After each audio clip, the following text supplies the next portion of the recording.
Welcome to this breakout session entitled Setting Up Your Templates, Getting a Head Start on Your Drawings. Before I begin, I would like to introduce myself. My name is Lennart TINNDAHL. I'm a SOLIDWORKS enthusiast and advocate. I have 15 years of experience with SOLIDWORKS. I'm a SOLIDWORKS champion with multiple certifications in both SOLIDWORKS and 3D Experience. For the past 3 years, I've co-authored the SOLIDWORKS tech blog.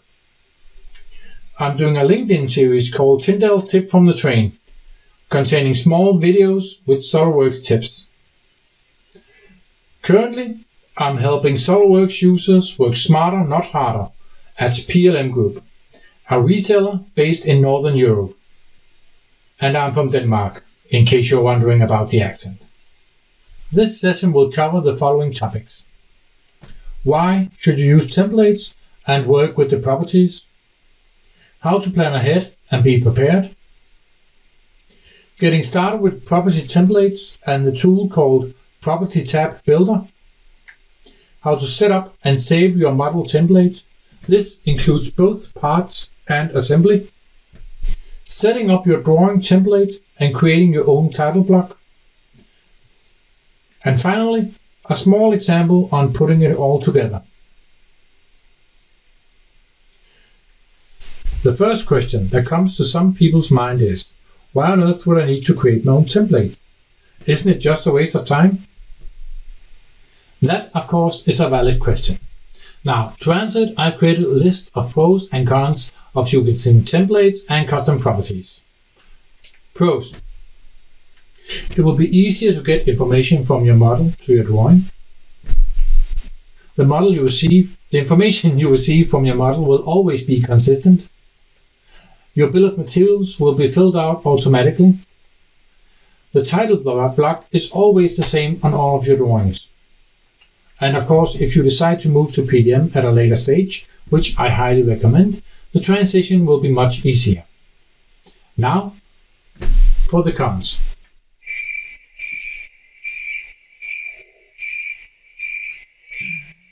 So, to summarize, not only will it satisfy your OCD, but will also provide some significant business values. With your template set up, you can save a lot of time when creating drawings. The number of errors on your documentation will be greatly reduced. All information can be made available on one drawing, meaning you only have to look at one place. And again, your SOLIDWORKS models will be prepared for PLM, meaning an easier transition, meaning saving money. And now we move on to planning your templates. After you have decided that it's a good idea to use templates, I recommend that you start by considering what you want on your drawing before you start the SOLIDWORKS program. By planning your content, you can save yourself a lot of time and also a lot of work. Start off by grabbing a pencil and a piece of paper and consider the following: the what, the how, and the where. What? What information do you want on your drawing? Is the drawing meant for your production, your purchase department, or something different altogether? In the demonstration, I'm just going to use some basic examples, but you can, of course, expand as you see fit. How? How do you want the information to be collected? Do you want to collect it from the model or from the drawing itself? For the most part, I recommend collecting information from the model, as this information also can be used in, for instance, bill of materials. However, with some properties, for instance, drawing created by and drawing created date, it is the best procedure if you get the information from the drawing properties instead of the model properties. Where? By where, I mean where on the drawing do you want the properties to be placed? Meaning you need to create a sketch or a mock-up of your title block. Usually I just use a piece of paper and a pencil and sketch up what I have in mind. There is no need to make it to scale. You just need to ensure that all of your properties in there and you will get a pretty good idea of where they're to be located. With the what, the how, and the where covered, I'm ready to begin designing my custom property templates. By creating custom property templates, you create a good groundwork for the finished product. Not only will it help standardize the information on your model and your drawings, but it will also make it a lot easier to fill out the title block as well as the bill of materials. In order to create the custom property templates, I'm going to introduce you to a tool called Property Tab Builder. The Property Tab Builder is a tool for creating your custom property templates. It can be used to create specific templates for specific file types, for instance, parts, assemblies, drawings, and weldments. It has different types of input fields, which I will show you in the demonstration. Also, the tool is free with SOLIDWORKS Standard, Professional, and Premium. It is not part of the SOLIDWORKS Connected, as SOLIDWORKS Connect, as 3D Experience uses its own interface for filling out the custom properties. With that said, let's begin the introduction. The Property Tab Builder tool is divided into 3 sections. First, we have the left section. This is where you have the different options for input. At first, you have the group field. This is primarily used to organize the input fields. The input fields you have are text box, list, number, checkbox, radio buttons, and list group. These are the options you have when you want to create an input field. I'm going to use text and list in this example.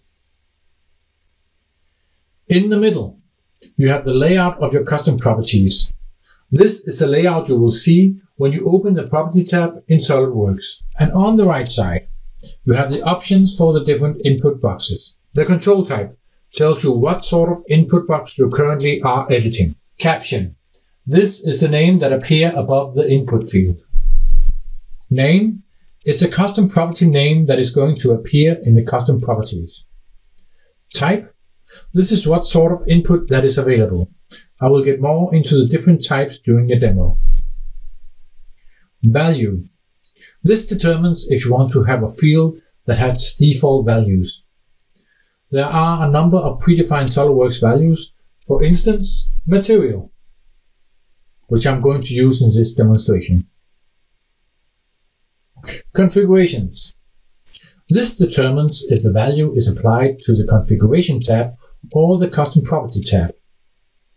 I will demonstrate the difference later, but I will stick to the Custom Property tab for now. And finally, I have Read Only. This is if I just want to make sure that a particular value is added, but I do not wish to change it in any way. So, with a basic knowledge on how to use a Custom Property tab builder, I'm ready to begin creating my custom property templates. Now, previously, I decided what sort of custom properties I wanted on my model. Of course, this is entirely up to you. The custom properties I'm going to use are description, created date, created by, item number, material, and weight. In this example, I'm only going to focus on the properties for my part, but many of these can also be translated to my template for my assembly. I'm not going to create any custom properties for templates, for drawings, or for weldments in this example. To get started, I will start the Property Tab Builder program. Simply type Property Tab, and the Windows indexing service should provide the proper result. Otherwise, browse to the SOLIDWORKS Tools folder, and the program should be available here. First, you'll need to ensure that the property template is saved for parts. This is done by clicking the type and ensure that the part is selected in a default window. To start off, I'm going to ensure that there are 2 groups. One group called Model Information and another called created by. While this is not necessary, it is a good way to organize my input boxes. In the group called Model Information, I'm going to create a text box with the caption Description. The property name is also called Description. The type is set to text and with no default value. As with the tab for configurations, I'm going to set this and the remaining input fields to show in Custom tab and make sure that it is not read only. For the Material and Weight tab, I'm going to use the same name in the caption and in the Property tab. For the Material and Weight tab, I'm again going to use the same name in the caption and in the Custom Property name. Both of these are also to be text value. However, with the value field, I'm going to select SU Material for the material input and the SU Mass for the weight input field. This way, I can select the material in the Property tab and the weight will be added to the custom property right away. And stop. Just a quick word before I continue. Yes, I am aware that I can get this information directly from the model without referring it first to the custom properties. However, I have a few reasons for doing what I'm doing here. Firstly, this is a demonstration of the software, and using custom properties such as material and weight is something that most people can relate to. Secondly, by using the custom properties and the material, I get a nice overview of most of my model attributes. So, with that note inserted, let's continue. For the item number, I'm going to create a number input box and name the caption and the name item number. As you can see, it has limited number of options, but I'm just going to ensure that the input field is restricted to the custom properties. The reason for using a numeric input field instead of a text field is to ensure that letters will not be written by mistake instead of numbers. Now, I'm going to focus on the other group I called Created By. First, I create an input field to be controlled by a list. For caption, I call it Created By, and the same goes for the custom property value. For the type, I can select list, text file, or Excel file.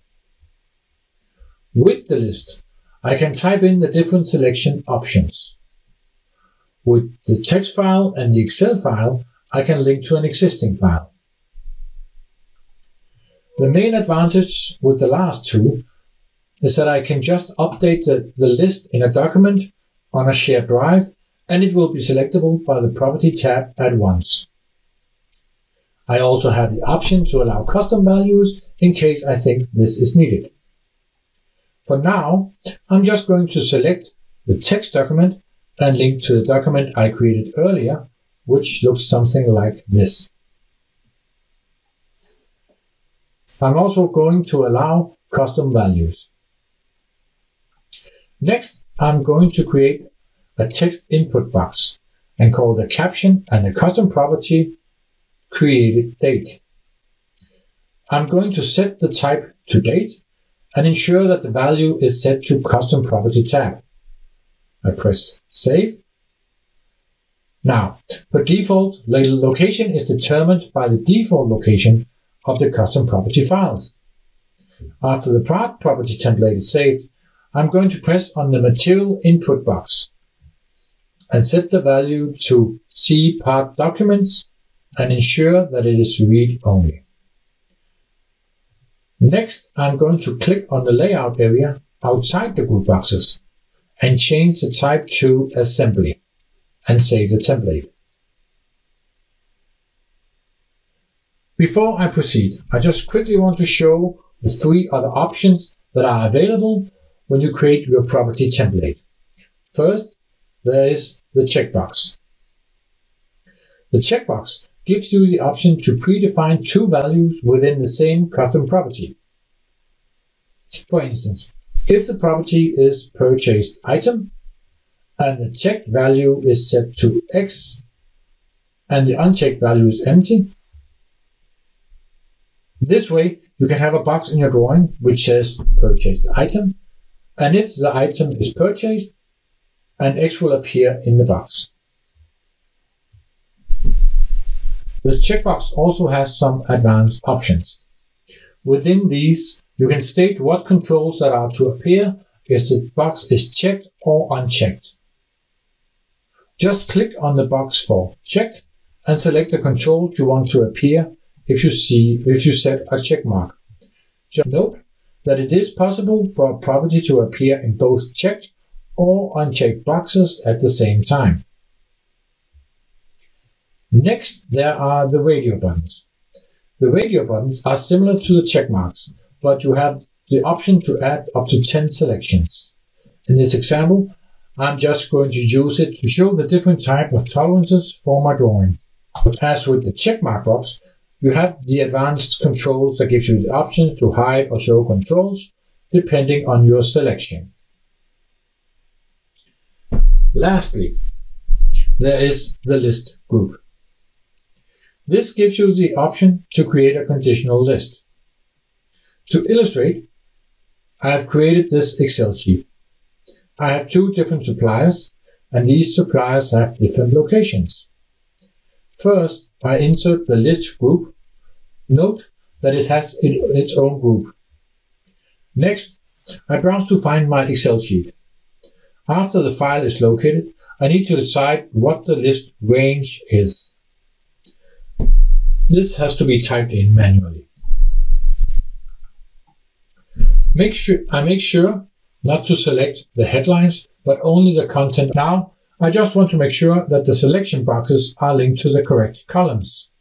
Meaning, the first selection box is linked to column A, and the second selection box is linked to column B. When this is done, you can see if I select supplier 1 in the first selection box, I get 4 different locations. And if I select supplier 2 in the first selection box, I get 3 other locations. Also note that each selection box generates its own custom property. The custom property templates are now done. I have created one template for parts and one template for assembly. And the two templates are almost identical. This gives me 2 advantages. First, I only need one title block for both part and assembly. Second, as the layout of the custom property templates are identical for both part and assembly, the procedure for filling them out will be the same. With the custom property templates done, it's time to move on to the model templates. After the custom property templates are done, we move on to the model templates. The model templates are actually split into 2, the part templates and the assembly templates. However, most of the work in part templates can be applied to the assembly templates too, which is why I'm going to focus on the part template in this session. When working in model templates, most of the work is going to be done in document options. When I save my templates, all of the document options are saved with it. There are 2 categories within the template: drafting standard and template-specific settings, or the other options. Drafting standard, which includes settings for the annotations, dimensions, virtual sharps, tables, and dim expert, can be saved and reloaded into another file, for instance, an assembly template or a drawing template. For instance, if I wanted to change the arrow for the dimension, this is where I would do it. The remaining options are set on the file and cannot be loaded as the drafting standard can, but can of course be saved within the template. I'm going to focus on the units, the image quality, and the model display in this example, but I encourage you to start looking into the different settings after this presentation, of course. Before I create a template for both model and drawings, I want to make sure that my file locations are properly set up. To do this, I open the file formats by pressing the Options button and pressing File Locations. First off, I can see that the document template is located as I intended. On the list, I will now find the custom property files and verify that this was where I placed them. And finally, I will ensure that the sheet formats is located in the proper folder. I will get back to the sheet formats in the next section. After verifying that all the files are placed in the proper locations, I close the option for now and press New Part. To ensure that my model and drawing is up to standard, I'm going to use the ISO draft standard.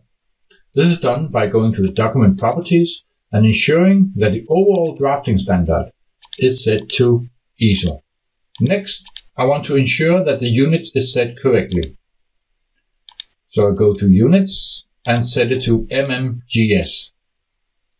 Not only will this ensure that all my dimensions are done in millimeter, but the weight unit will be set to grams. Of course, this can be set as desired.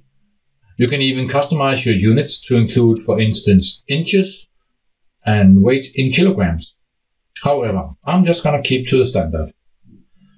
Next, I'm going to adjust the image quality. This is done to ensure that I do not run into any performance issues later.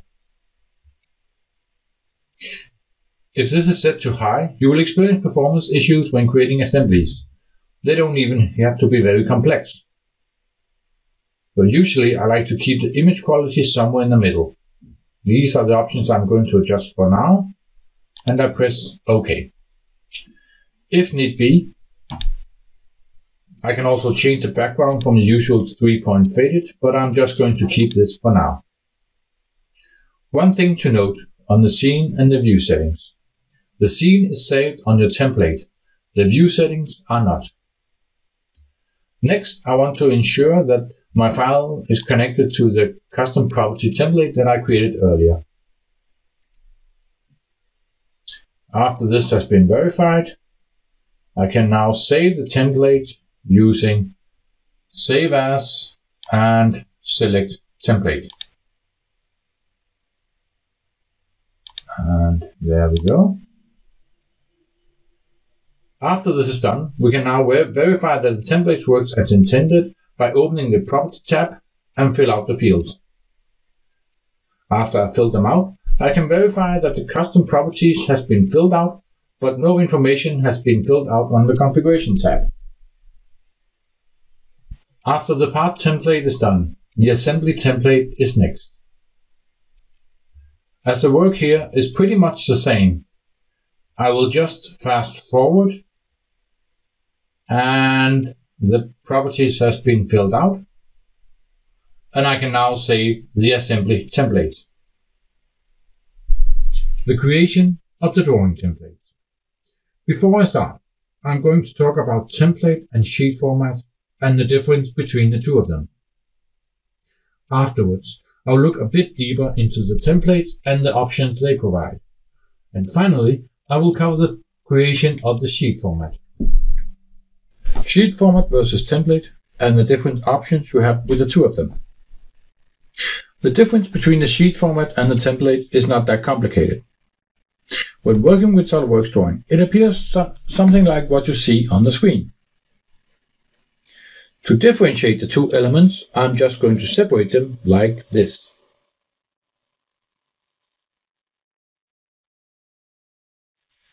On the left, you have the sheet format, containing all the information in the title block, and on the right, you have the template, which primarily consists of the options in the template, but also a few other things which I will get into during the presentation. An important part to remember is that the sheet format determines the size of the drawing, not the template. This means that you usually can make do with one template and have one sheet format file for each paper you need, A3, A4, and so forth. With this knowledge, I'm now ready to move on to the template. To create a template, I start off by creating a new drawing and opening the sheet properties by right-clicking on the sheet in the feature tree and clicking Properties. Here I want to ensure that the projection type is first angle, as this is the standard in Europe, and the view labels are also set correct. I press Apply and return to the drawing. As I do not want a size or a title block on the drawing, I right-click on the Sheet Format tab and press Delete and OK. Not only does this delete the title block, it also deletes the size of the paper. It will make it possible for the sheet formats to control the size of the drawing instead of the template. Next, I open the Options tab and press Document Options. As with the part and assembly templates, these settings are saved within the template file. The layout of the model properties and the drawings properties are very similar. The first thing you will notice is the drafting standard. It is possible to load your drafting standard that has been saved from a previous file. But once again, I go with the ISO standard. Next, you want to ensure that your units are correct. Mainly because the line thickness uses that unit, but also because it is possible to add different units on parts and drawing. The unit displayed on the drawing will of course be the unit you select here. As with the model templates, I'm just going to adjust the image quality.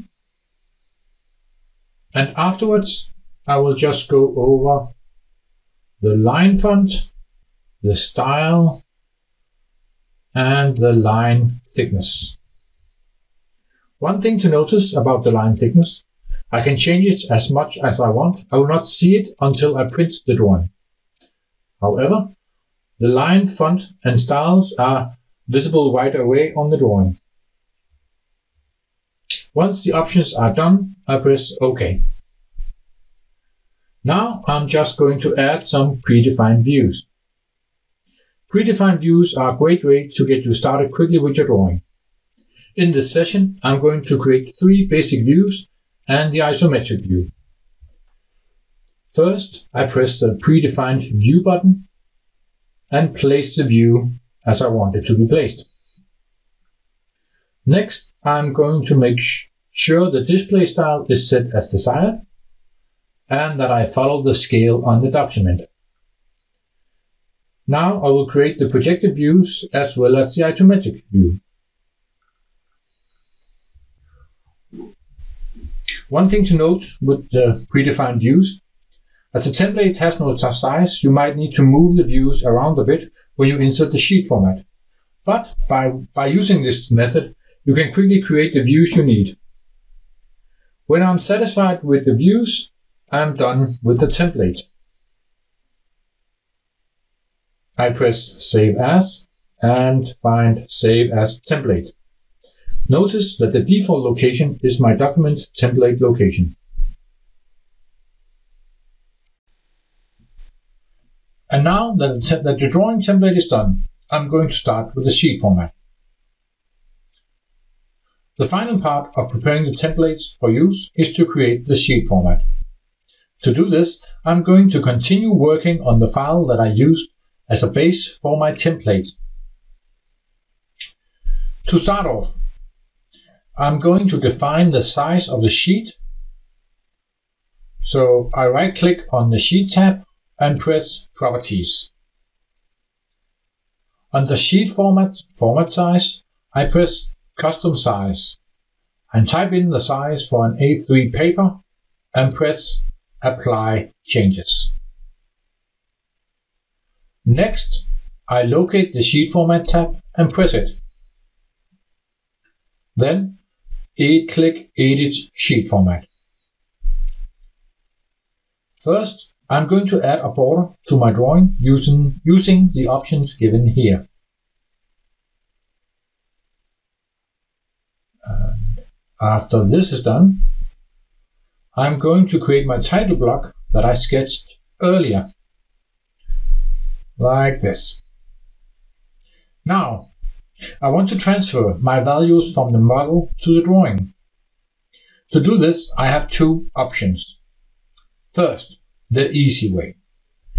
I create a model and fill out the different properties and insert that into the drawing.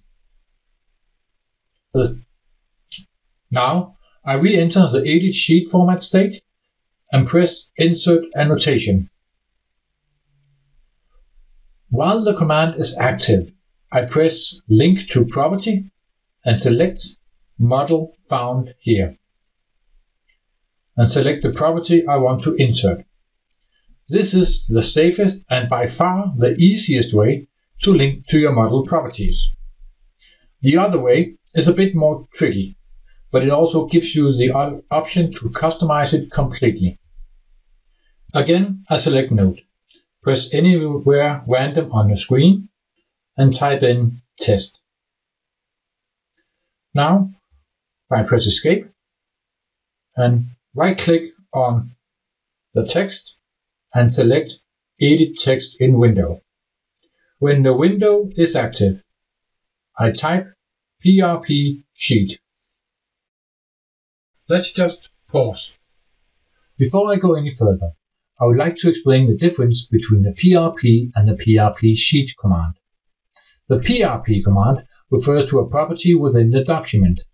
This command is used if you want a property from the document, for instance, drawing created date or drawing created by, or any other properties that is not inherited from another document. The PRP Sheet command refers to properties in a model view that is inserted in the drawing. As a default, this is the first model you insert into the document. The command is used to get the properties I created earlier in the model. One thing that is also worth noting. The PRP Sheet command will always look at the configuration property first and then the custom property. For instance, if you have both a custom property and a configuration property named description, then the PRP Sheet will look at the configuration property first, even if it's empty. Now, with this knowledge, I'm ready to proceed with my title block setup. I will now use the PRP command to link to the drawing created date, and the PRP Sheet command to link to the model created date. And of course, I'll be using the PRP Sheet command to link to the other custom properties. One thing I want to do though is put units on the weight. Unfortunately, I cannot as a standard grab the units from the model, although I am quite sure there's a macro out there somewhere. Instead, I'm going to add it manually. I right-click on the weight and press Edit Text in Window. Set my cursor on the far right of the text and press space and write gram.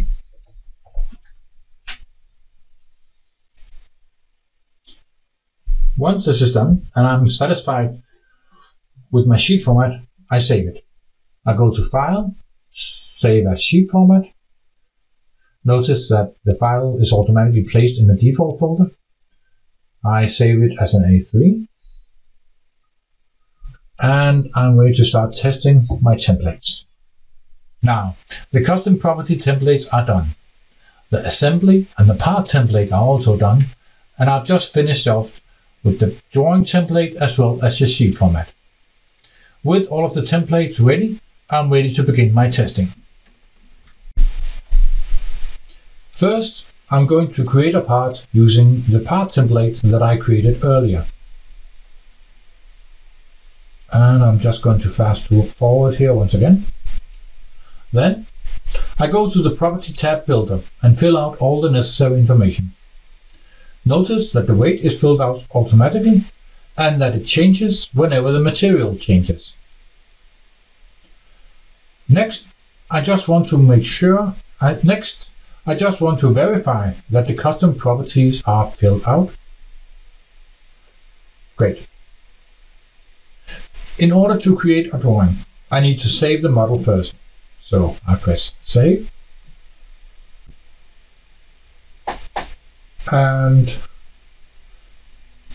great. And then I press Make Drawing from Part and select my sheet format. Due to the predefined views, the views and the title block are automatically filled out. However, as you can see, the description field has not been filled out properly. Well, clearly it gets its information from somewhere. So the first thing I'm going to do is to check if the PRP sheet is looking at the correct property. That seems to be okay. Then the error must be somewhere on the model. So looking at the model custom properties, I can verify that the description is indeed the description that I entered. However, if I look at the configuration properties, I find a property called description with the text I saw on the drawing. If I delete this property and go back to the drawing, I can verify that the description is correct. Now I can save the drawing. Next, I'm going to create an assembly to ensure that all the custom properties are correct there also. So I just open the part and I press Make Assembly from Part and select my template, and I just insert the part. Looking at the custom properties, I can see that they are very similar to my part properties with one exception, the material. The material has a fixed value called C part documents. Also notice again that the weight has been filled out, and if I add another part, another instance of the part, the weight updates. So I'm just going to fill this out. As with the part, I need to save the assembly to create a drawing.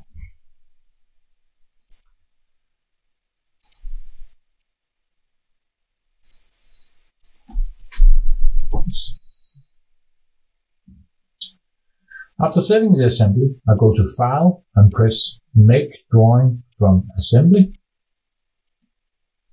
And I select my sheet format.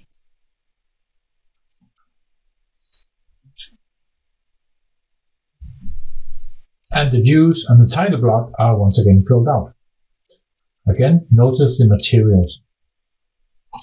I just want to insert a bill of material. As you can see, the part description is already available, meaning I do not have to fill out anything. And that concludes the verification test of my templates. With the conclusion of the test, I have reached the end of this session. I hope you have learned something about setting up your templates and feel ready to start yourself. With the proper setup, you can, as I said, easily make the transition to PDM, but you can also easily make the transition to 3D Experience platform. If you have any questions or comments, either tag me in a question on the 3D Swim app or find me on LinkedIn. I think all that's left for me to say is thank you for your attention, or as we say in Denmark, tak for jeres opmærksomhed.